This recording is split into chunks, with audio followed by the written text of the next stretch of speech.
Hello everyone, STheHero here. In this video, I'll be going over how to use every emblem in set 14. Like with a lot of these videos, the actual VOD was recorded a bit ahead of time, and this one much before the official launch of the set even happened. Anything that changes between then and the time of me editing will be accounted for in the video, but anything happening after this video is published will still be updated on the website itself, so you'll always be able to refer to that. Speaking of, we are going to be rebranding soon, so stay tuned for that in the near future. For now, all of this info can be found on my site, TFTanomalies.com, under the Set 14 section, which I'll constantly update throughout the set. Because I'm a vigorous planner and theory crafter, I'll always have a very good understanding of upcoming meta trends and often find things way before anyone else does. So if you want to be ahead of the curve, be sure to like the video and subscribe to the channel for more. It really helps out a lot. Today I'll do emblems, because this is mostly figured out. So given any emblem drop, any of these, and then like what's these two, I guess. Like, let's say you get like branching out or something like that. What are you going to do with each of them? Going to talk about what comp to play and the best holder for the emblem. If it's a case like trainer golems or like tower defense or something where like you don't actually have the emblem, I mean, you can probably still play the comp, you're just not going to play the units regardless. I think this is all the spatulas. So Strategist, pretty generic emblem. Like Strategist is, I mean, you're going to play it in the same comps and you're not really going to change much. You're just going to be +1 strategist. I don't even think you drop anything in any of the strategist comps. The only comps that you play 5 strategists are like maybe LeBlanc reroll, in which case I don't know what you drop. But in most cases, if you get a strategist emblem, you're just going to look to play a vertical strategist like level 8 like AP flex board. The best holder is usually going to be Kabuko, because Kabuko's for the most part going to be in every strategist comp just because you're also going to play Ziggs. And Kabuko uses the damage reduction well. Yeah, but if you are playing around like a different carry, because you can kind of flex with strategist, you can consider putting it on them, on like your carry. So this is one example. This isn't really the strongest comp. I would say something like this. Like strategist Annie, for instance. This is a good strategist comp. You play 4. With the emblem you have 5, and then the emblem would probably go onto like Kabuko. Maybe Viego would also be a good user here. If you have items for like maybe Samira, that could be an option as well. I think it's better to default frontline than backline, just because the frontliners, if they're not like the focus of your comp, they kind of can use the damage reduction more than like a no item Samira would use like a strategist emblem. And then in this comp in particular, Annie just wants the cast. She doesn't really care about damage, so you don't really want to put it on her. I'm trying to think if all the other strategist comps are dead. I mean, this is like the most encompassing version. I think I killed all the other ones. Going from 4 to 5 strategist is actually, it's just linear, but I mean, it's pretty good. And the comps are flexible, which is the best part. You don't really have to think very much with the emblem. Divinicorp, this one is like very flexible. I think right now the Divinicorp comp is really strong. At the start of the PB, it was like not that strong, but everything else got nerfed, so now Divinicorp strong again. There are some options for the holder. I think the best one to default to is Zed, just because Zed lets you play on level 8, and you can play around Zed, Vex, and Urgot. Whereas if you play on like a reroll candidates like Rengar, like Shaco, they're both good holders, but you have to reroll, meaning you're gonna have less Divinicorp in, so like it's a little bit less value. And right now, being able to play, like right now Vex is strong and Zed is finally like a playable unit. So if you have the emblem, you can just like send it and on 8 get your Vex 1, Zed 1, and you should be pretty strong. I think the board looks something like this. Play 6 or 7 Divinicorp, depending on if you want to play Morgana or not. Future STheHero here. At that point in time, I ended up making a new board, but I actually agree more with the original board I had before. The current updated version looks something like this. Any other glaring mistakes I made on stream, I'll keep fixing in post for you guys. I hope you enjoy the rest of the video. That's what you would play with a Divinicorp emblem. And like I said before, you have reroll options. You have the Urgot option as well, if you just want to play around as like past 9, as I guess, if you win streak. But something of that nature would be the best bet. The comp looks mostly the same regardless. Street Demon, I don't know, my read on it was a little janky in that I thought Street Demon was like fine without emblem, but it definitely feels better with emblem. So let's take a look at what that looks like. Street Demon allows you, like the emblem allows you to drop either Rengar or Jinx, and replace them with like an actual synergistic unit. Here you can add Ziggs, which gives more strategist, which is very good because Echo and Nico already give a lot of strategists, so it kind of lends itself into like the double vertical. You have the 7 Street Demon and the 4 Strategist, which gives you a very nice mix of stats. As for who you carry, right now, I would actually lean towards carrying Brand over Ziggs, just because I think Ziggs is a little weak right now. I think Brand is actually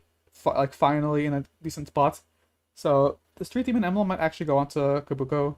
Either, like, depending on the balance of the patch, it would just be one of the two. Street Demon Emblem will give a good amount of health and a good amount of AP. Technically, Kabuko would use those better, so I think that would be a good candidate option. But in the past, where Ziggs was like a really strong carry, he was the better holder. One of the two.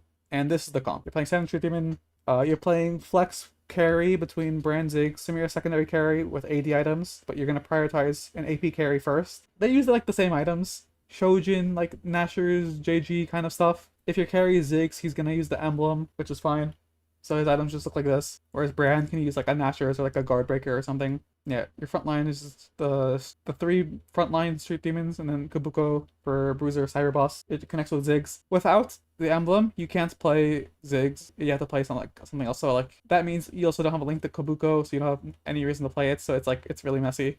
And yeah, Anima Squad. This one is very, very linear. To play on Anima Squad, there's no real reason you'd want to play like low Anima Squad if you have an Emblem. You'd only take the Emblem for vertical, and the vertical is like also very linear. Here we have 3 Anima Squad frontliners, this and like a bunch of backliners. This comp needs more frontline, so what the Anima Squad Emblem allows you to do is to play more frontline. You replace a backliner with a frontliner. Trade itself gives some armor and magic resist, so it kind of lends itself to that. But for the most part, you're just going to be using this emblem to add in another Bastion. Eventually Renekton, but before you have access to Renekton, just any Bastion.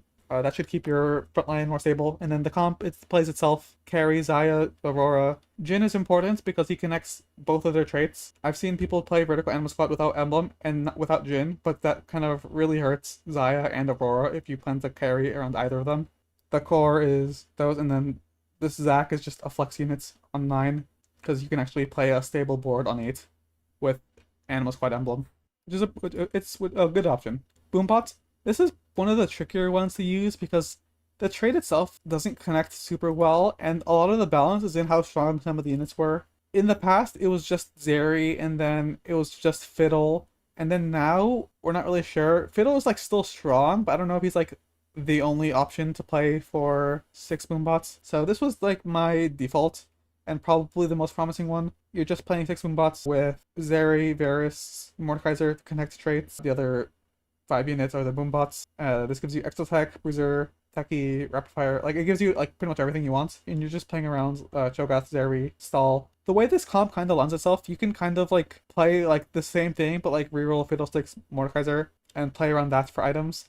The Emblem would still probably go onto Zeri just because there aren't really other good holders of it. The other option I've seen, or that I've like considered and like I've had people try out, is with TF, because it kind of also lines up okay trait-wise. But I think it's worse than the vertical because you have to like have a good opener for this to be like the thing. If you have like a good Skarner Kog'Maw opener and like TF, you can consider playing this version. However, I would probably lean towards the vertical and either reroll Fiddlesticks or just play like around Zeri. Post nerf Zeri and Fiddlesticks, I'm not sure which is better, truthfully, because I don't very often get a BoomBot emblem, and I don't think this comp is playable without an emblem. I think the only variants of BoomBot that are playable are 2 BoomBot with Cho'Gath Fiddlesticks. That comp is very much still viable, but that is 6 Bruiser, not 6 BoomBots. That is only 2 BoomBots. And then there's also Kog'Maw, which is also a 2 BoomBots comp with Vanguard. This one. It's also only 2 BoomBots, so there's no real incentive to go into the vertical unless they like turbo buff it. But with a trade that's like focused on damage like that in like a unconventional way, it's kind of hard, especially when it doesn't connect super cleanly to all of those traits. Next we have Syndicate. Syndicate has some good comps. Shaco was really strong at the start of PBE. It's been nerfed to the ground, and now it's like barely playable. TF is still pretty strong, I would say. Not like a S tier comp, maybe like A- tier. And then MF is also like pretty solid comp.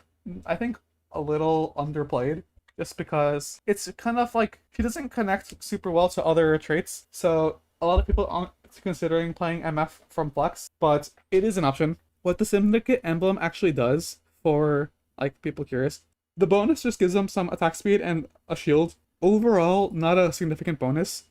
You're just using the Syndicate emblem as a +1 to the comp, and you can drop a unit that you don't care about. So looking at Shaco reroll, or not this version, I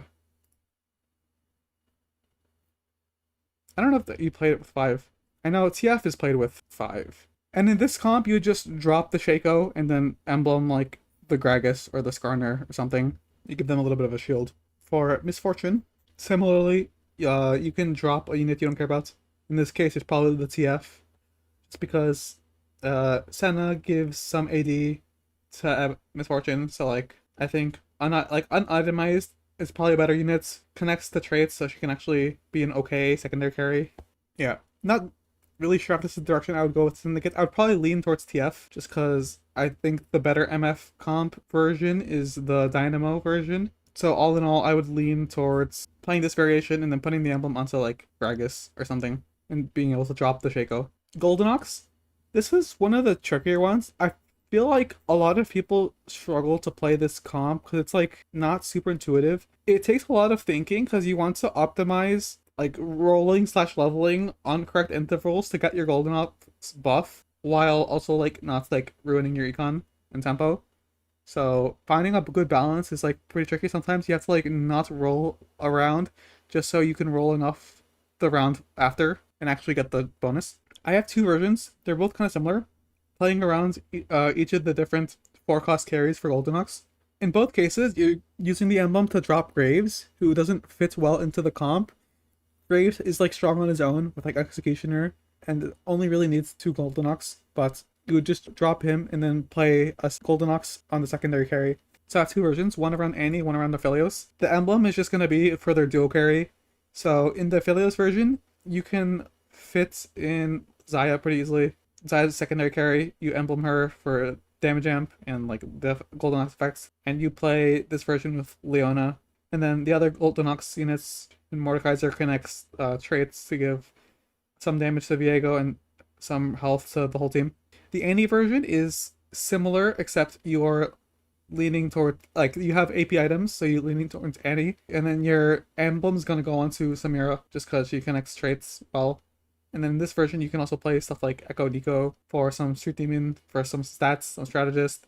And then which comp you play, it just depends on the items you have. If you have AD items, you play Aphelios. If you have AP items, you play Annie. And yeah, the best holder is just going to be the secondary carry for each of those 2 comps, which is going to be either Xayah or Samira. Exotech, another interesting one, because I think people, this is one I thought was unplayable, vertical on its own. People still do it anyway. I think people are realizing that there are some good interactions with Exotech on like the emblem on other holders. One to note for me is Cho'Gath. Cho'Gath fits into the comp well because you can play Kog'Maw Cho'Gath for traits to connect with Zeri. But also, if you look at what Exotech actually does, at low trait count, it gives like very little stats, but at 7, it actually gives a lot of like stats, particularly in health. At 7, you get 200 health per item. So a 3-item carry is going to have 600 health, which has a lot of good synergy with Cho'Gath in particular, especially since you can also play some of the items onto Cho'Gath, and they're all pretty good. The best one being, I think, this one, Repulsor Lantern, because it increases his max health, and it does damage based on the max health, which synergizes with both BoomBot and with like his like massive health pool. But any of the other tank ones could also work. And then the emblem itself is also going to give 600 max health, assuming you 3-item him, which, given the Exotech item distribution, you're going to have at least 1 tank item to put on him, and you can just throw like another supportive item on him, and this becomes a really strong tank. And then you're obviously just going to play around Zeri, and then pray you get Flux Capacitor, and that's the core of the comp. I would say that's like for sure the best way to play with the emblem. Otherwise, it's just 7 Exotech. You are dropping the Neferi to play the emblem. This is something that's underplayed, like specifically this addition to Exotech. So I think hopefully people might cling on to that and start experimenting with vertical Exotech again off of that. Now going on to the pans. Before these are all the spatulas, all 8 of them, and we're going into the 8 frying pans. So starting with Marksmen, there's a lot of good users for it. I think the best user is going to be MF just because of the way she slots into the current Marksman comp. Right now, the main Marksman comp was playing around Xayah with Liana and then supporting traits in the front line. Silas is a Vanguard, so you can kind of add more Vanguard to connect. Straight 4 gives Golden Ox, so it's pretty natural to play 4 Vanguard. And then for maximum damage output, you have 4 Marksmen. 4 Marksmen, even though it's kind of awkward to fit the 4 backliners, the trait itself is really, really strong. It gives a ton of AD. It gives 35 AD, and then after 8 seconds, it gives another 35, and then after 6 seconds, it gives 20 more, 90, and then 110, 130. Like, it gives a lot of AD, so it's definitely worth playing. What you can do in this version is you can drop the Jinx and play MF. And the reason you drop the Jinx and not the Jhin is because of the utility that Jhin offers, but also the trait connection that makes it all fit together. And this comp typically isn't played with a Marksman emblem, like you don't need it, but if you have it, it actually is a big addition. With Jhin and MF, you have Dynamo, which provides mana regen to your team, which is pretty valuable.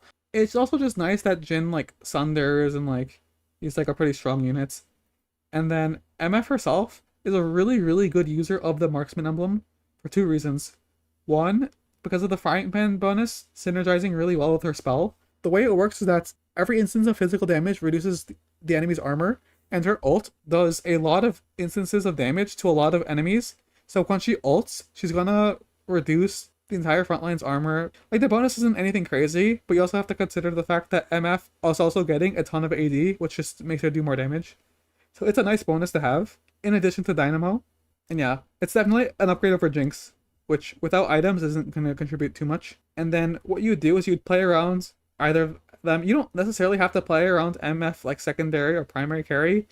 You could have MF as just a support unit. If you want her to be a secondary carry, that is perfectly viable too. Though she kind of contests, I think, Xayah a little bit with items, because the items she likes are similar to the Xayah items, at least more so than Aphelios items. But between itemizing the 2 of them, it's just optional. Like, whoever you maybe 2-star first, or this is like a significant upgrade to the board. And I think a lot of people aren't taking the emblem because they have nothing to do with it. But I feel like this is the best option to strengthen the board. All right, next we have Rapidfire. This is another kind of awkward one because Rapidfire is a really awkward trait web wise. It doesn't connect super well to a lot of things. So it's really hard to play vertical Rapidfire. Even though like the units themselves aren't that bad and the trait itself is actually pretty good, it's just really hard to connect these units to other traits that they need.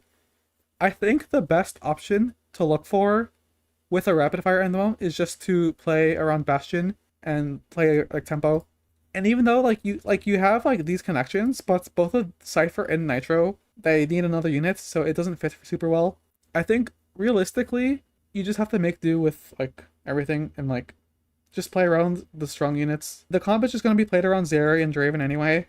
And the emblem, the best holder is like unironically another Bastion unit, which is Renekton. The reason for that is that his spell is just really weird, but it synergizes really well with both attack speed and with range. He just becomes a DPS threat, so you can Rapidfire Renekton and then play around like 6 Bastion or play around 4 Bastion, 4 Rapidfire. Something like that. This is level 8, so like on 9 you can add in another Bastion probably. I mean, I guess it's like this.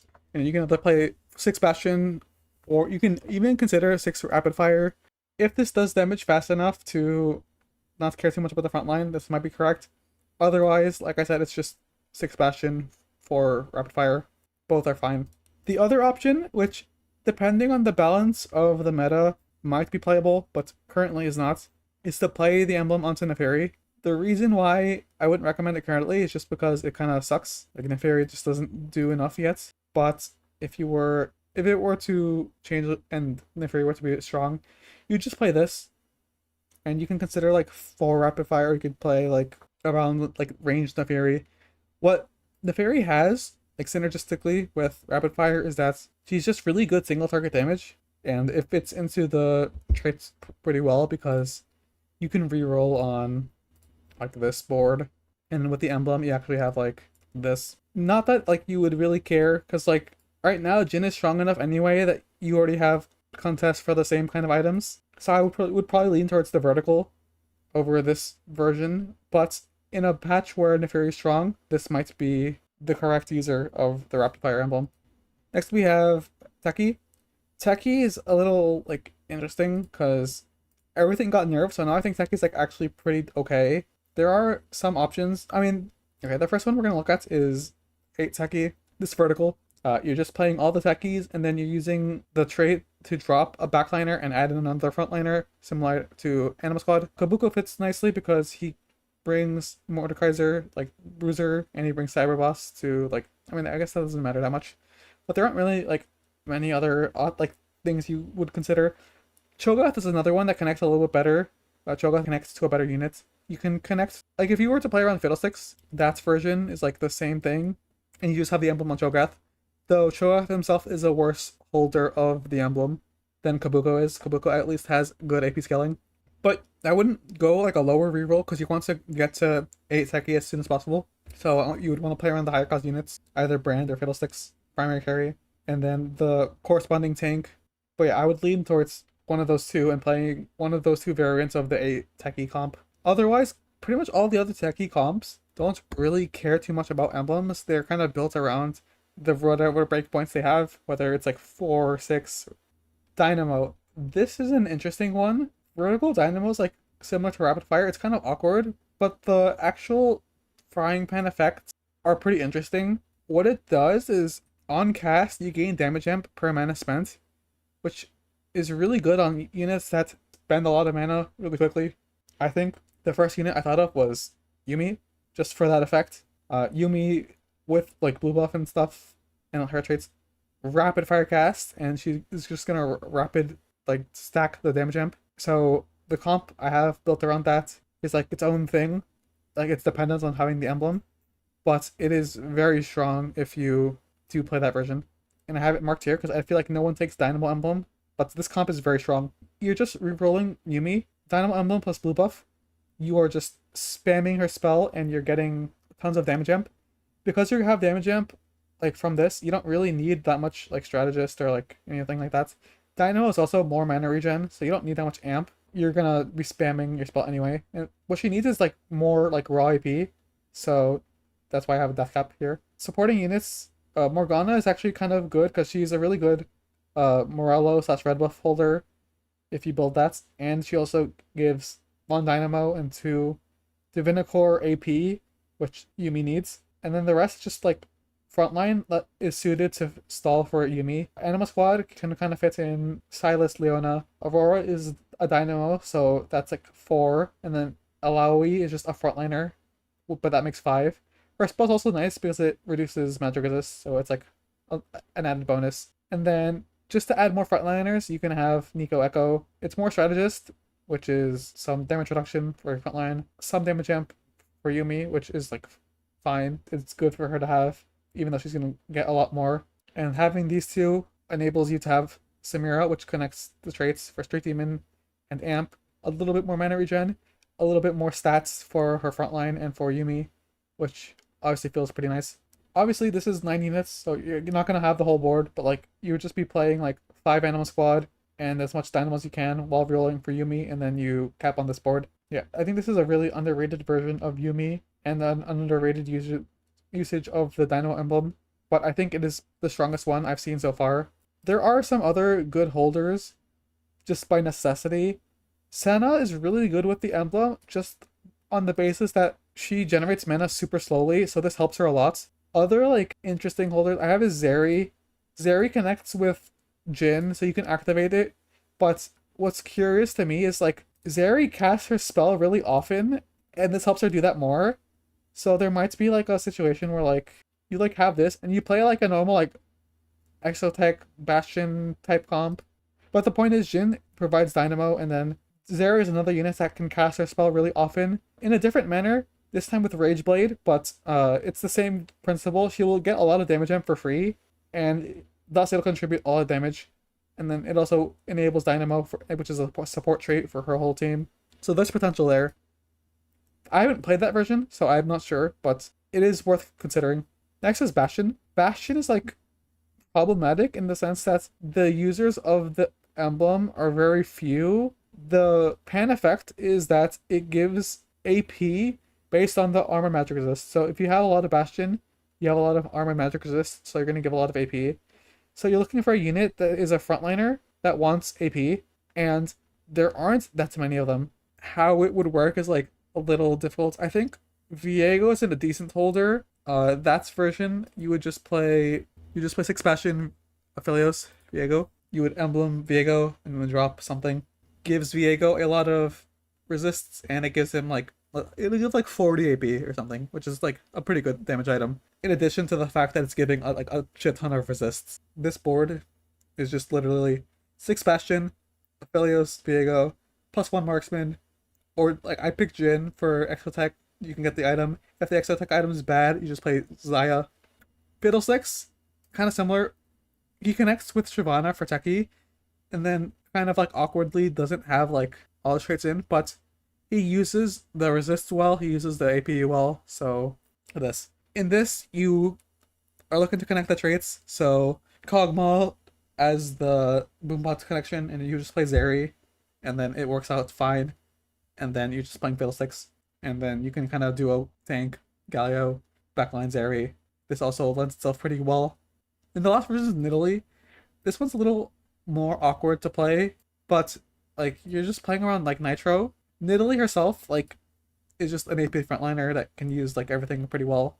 Getting to high Bastion is kind of tough if you want to play around Nitro. So you might not even play 6, you might end up playing like 4, but it's better than nothing. Because like your comp with kind of something like this. And like it's like okay, you can cap around 6 Bastion eventually, but it's a little tricky to hit. However, this is like the only other option I think that's worthwhile. Otherwise, there's just not enough like AP melee carries. Vex would have been a good one, but Vex is not a melee carry, so she doesn't really need the resist as much. Some hero augments could work, but the odds that you get both a Bastion Emblem and a hero augments is like not very high. And everyone else is like AD, so they don't really care about the AP. Next we have Slayer. Slayer is a bit flexible. The bonus itself is not very important. It increases healing received. It has one kind of gimmicky interaction with Vex in particular, because Vex has been reworked to have a ton of damage from overhealing, and this not only gives healing, it gives like a lot of overhealing. Like it gives her bonus healing, so she's gonna like it's a weird damage item for her, but yeah, it works. You don't have to play like high Slayer or anything. You can just play 2 Slayer, and like Vex benefits a lot from it. You connect with Senna very easily. The other option would just be to play a normal Slayer board. You either play like same board, Zed, this is the Vayne reroll board, Slayer emblem onto this guy because he kind of uses AD well, and then you just cap around like another Slayer. You can play the emblem also in like a Divinicorp comp, and you can play like a 4 Divinicorp, or you can play vertical Divinicorp but with like 4 Slayer. And in this situation, you would probably emblem Renekton. Renekton is a really good holder of the Slayer spots because he likes AD and he likes healing. Yeah, something like this. And you just play +1 Slayer over like the Sejuani. You have 4 Slayer, and then this. All not too crazy, but Slayer comps are already strong, so like it's kind of balances out. I would say like this emblem isn't like too impactful onto the comps, but you're playing comps that are already strong, so it's fine. Next we have Bruiser. I think for the first few days this was shit on, and then suddenly people realized that this shit is broken. 6 Bruiser is really strong. Fiddlesticks is really strong separately, but this is very usable, and there are a lot of units that you can drop. So what this frying pan does, you get damage amp for having a lot of max health. You're not doing this for like, you're not gonna get like a ton of damage amp. Maybe at best you're getting like 15 or something, but it's just used to drop units and fit in something good. The first thing we're gonna look at is probably the one that people are gonna think about the most, which is Bruiser Fiddle. You just emblem Fiddle, and you can drop a unit you don't care about. You can drop the Darius. Another good holder of the comp is you can play around like anything, but like Viego's a good holder because his spell or his thing has a health scaling passive. He heals for 8% his max health, so if he has more max health, he'll heal for more. And he fits onto the board well with Alistar and Mordekaiser, so you can kind of flex around that. Those I'd probably say are the two best holders for sure, but any other like strong units also works. The goal is just to play any 6 Bruiser comp, and then at worst you have a +1. At best you have like a good Viego item, Fiddlesticks item. Executioner, this is another one that's like, it's kind of awkward in the comp, because I think all the Executioners are actually pretty good, but this spat is broken, and there's also some really good users. So this frying pan makes it so that they ignore the like target's armor and magic resist by 40%. So this is like having Lord Dominic's Regards in League, which is different from the current armor shred system in that these, like Sunder, like these reduce armor, whereas this is armor pen, which means that they stack together, which means like you're double dipping and you're getting a ton of like armor reduction. There's also some really good users. If we take a look at the Executioner comp, kind of like the only one that people play, though there is another that's actually pretty good. Future STheHero here once again. The Executioner board has changed a little bit as the meta has shifted towards Rengar and Varus being the primary reroll and a little bit away from Graves. Because of that, the modern Executioner board plays Nico and Echo for Street Demon with a little bit of Strategist help. With an Emblem, you're still trying to have +1 level of Executioner. While you're rerolling, the best holder is still probably Senna, as she's very good with the Emblem and she buffs up Rengar a little bit with her Divinicorp bonus. She should still fit on the board while you don't have an Urgot. If you do manage to find a Viego early, he would be a better holder, as he uses the Emblem well and he raises the overall power ceiling of the comp. And once again, the main appeal is just getting to 5 Executioner faster, as you make Rengar much harder to kill. The only uncraftable right now is Vanguard. All other traits don't just aren't like they don't exist as emblems. There is no Nitro, there is no Cyber Boss, there is no Amp. So none of those exist. The only one that's like uncraftable but like has an emblem is Vanguard. And then this one's like a little, okay, so this one has a frying pan bonus even though you don't make it from a frying pan. But what it does is it gives a little bit of max health whenever they gain a shield. This very rarely procs. It'll probably proc like 3 or 4 times in a fight depending on the units, which is like not terrible, but like it's too slow to be significant. However, you're just using the emblem to drop a unit and replace it with something better. The comps that play Vanguard are like, I mean, there's a bunch. There's Kog'Maw, there's TF, there's Vayne, there's this, I guess. Here, I don't even know what you would drop and what you would add. For reference, I don't think that Vanguard emblem's like anything crazy. There aren't units that shield a lot, so you're not gonna get too much value from the Vanguard spat. Like, who are the shielders who aren't Vanguards? So like your candidates are like one of these, which isn't anything great. I don't know why you like the best like you're trying to hope for is probably something like one of these to add into a Vanguard comp, but like even then, I guess it's probably just Garen. But in some other cases, like let's say something like TF, you can Vanguard like one of these and you can add more. I mean, I don't know. Like the thing is, like there's stuff you'd want to drop, so there really aren't very good holders of this. Yeah, this is probably what I would say you'd do with Vanguard and all the emblems. Stuff is subject to change, but I don't think it's gonna change very much.